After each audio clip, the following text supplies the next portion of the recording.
This is the prep packet video for Unit 4, Chapter 9.5, Objective number 6.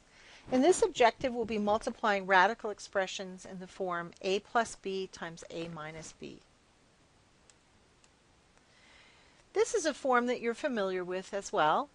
And in this one, if you have a plus b times a minus b, you end up with a squared minus b squared.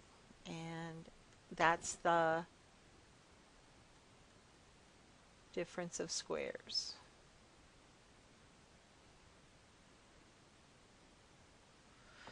And that, I keep harping that that's a really common pattern that you see. So if I have t plus 8 times t minus 8, I end up with the first term squared times the last term squared, because the middle term falls out.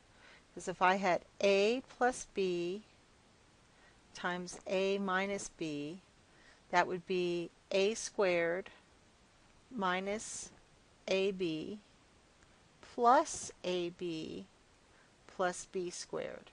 And what happens is when we have that kind of a setup, a plus b, a minus b, those middle terms cancel out. And you're left with the first term squared, sorry, that should be minus b squared, minus b squared. The first term squared minus the second term squared. Well, the same thing works with our friends the radicals. So here's my first term, and here's my second term. And most importantly, I have a plus here and a minus there. So I'll have my first term squared, so that's 4 times x. The middle terms fall out, minus my second term squared.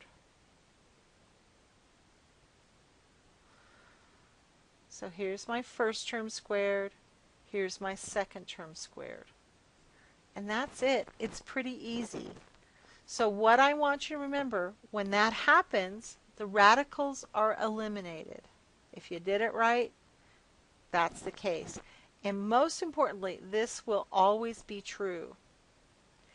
And this is important because we're going to use this as a tool later to get the radicals to go away. So make sure that you really have a good handle on this. Let's practice some more. Here I have 3 plus the square root of 7 times 3 minus the square root of 7.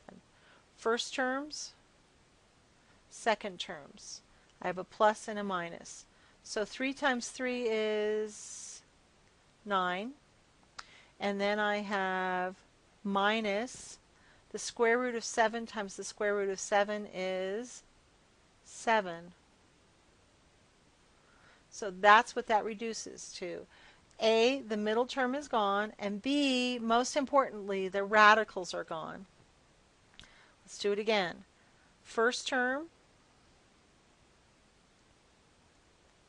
second term, minus and a plus. Okay, so the first term is the square root of 5 squared is 5, minus the square root of 2 squared is 2. And again, no radicals, no middle terms, no mess, no fuss, just a whole number. So here we go. Here's the third one. Square root of r is the first term. Square root of 5 is the second term. I have a plus, I have a minus. So first term squared would be r, second term squared would be 5, and I'm done. That's all there is to it. And like I say, losing this radical is really important, and you'll see in the next chapter why. But I really want you to master this, so make sure you do you try problems on page 560, turn them in with the prep packet. And we'll see you in the next video.